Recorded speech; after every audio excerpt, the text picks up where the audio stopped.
This is what we look like. We've all heard that we're created in the image of God, but does that mean God is a giant human brain in the sky using human reasoning?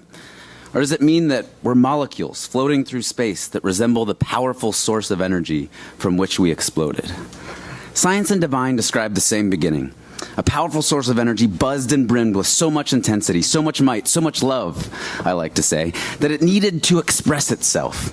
It exploded into existence and laid the groundworks for life. So we are literally created by or born from this energy.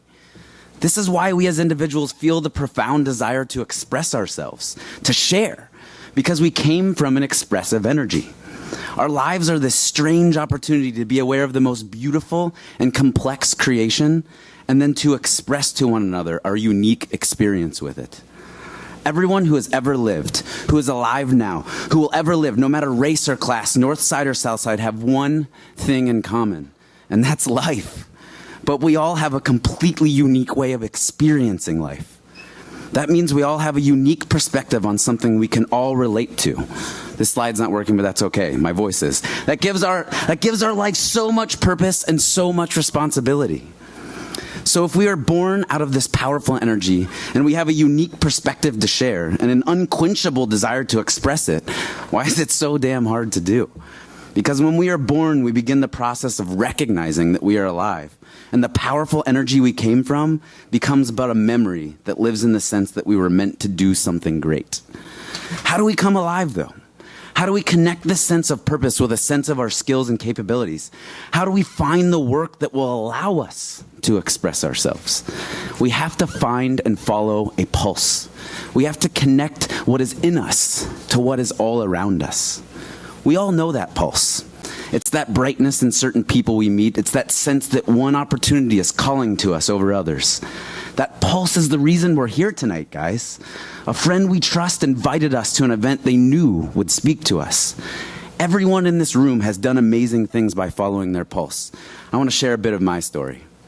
Because of some favorable internships in college, I was set up for a great job at Deloitte & Touche.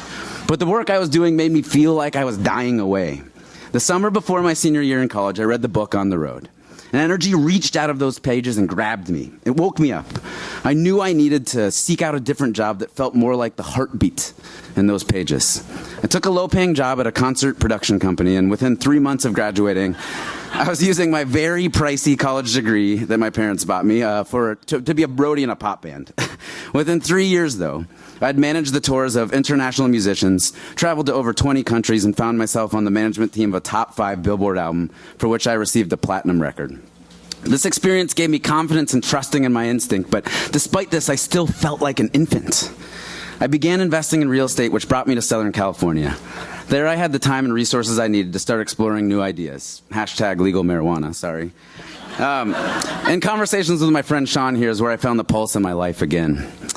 In one such conversation, I was able to free myself for just one moment from my fears and insecurities. A powerful energy came rushing into me. I felt peaceful, but at the same time brimming with inspiration.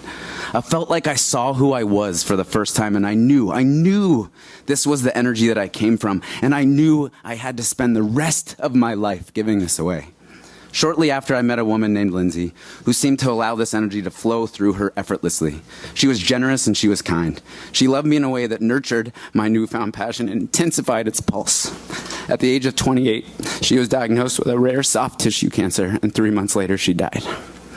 Her passing taught me 2 things, though. First, following the pulse in life can be painful, but that pain perfectly prepares us for our work ahead. And second, that our lives are a fragile gift. If we can't fully embrace that we're going to die, how can we ever recognize that we're alive? And then, when I least expected it, I met a woman that rocked my life, like this picture. What we all feel for one another is not love. What we feel are lessons, tiny glimpses into the depth of the energy that exploded us into life. And when I met Maria, the glimpse I got was so intense and the lesson so profound that I knew it would take the rest of my life to comprehend. In 4 months, we were engaged. Maria looks like love. I mean, look at her. She's absolutely gorgeous. She gives me a reason to rise up. The man that I need to be in order to deserve a gift like Maria is the exact same man that is capable of playing my role in a project that gives all of us involved an opportunity to follow our pulse. Canvas friends, let me hear you guys. Yeah. Yeah, Canvas is a creative community that designs events that allow the pulse of great ideas to be experienced. Some of the projects in our first year, we've only been around for a year, are we've created the release event for a documentary's Kickstarter that raised over $86,000, channeled over $12,000 to artists and communities involved in our first New Year's Eve event, and this spring we'll be consulting for Teach for America's primary fundraising gala at Union Station.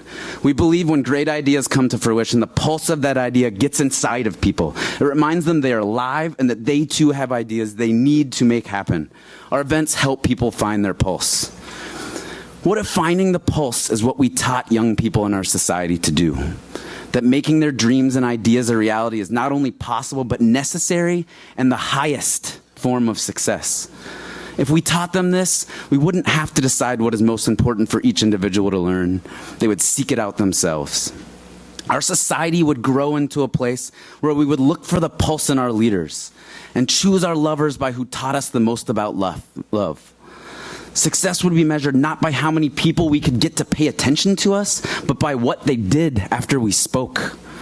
All of the world's problems would eventually be solved because the energy that created the world in the first place would be flowing back through our work into the world. That's powerful. Is this idealistic? Yes, definitely. But everyone in this room has a world-changing skill set. How are you following the pulse in your life? We're just molecules, like in this picture, floating through space. What do you look like? Are you brimming with energy and exploding into existence? The greatest act of love is to create something beautiful. I urge us all to do that together. Thank you very much for listening.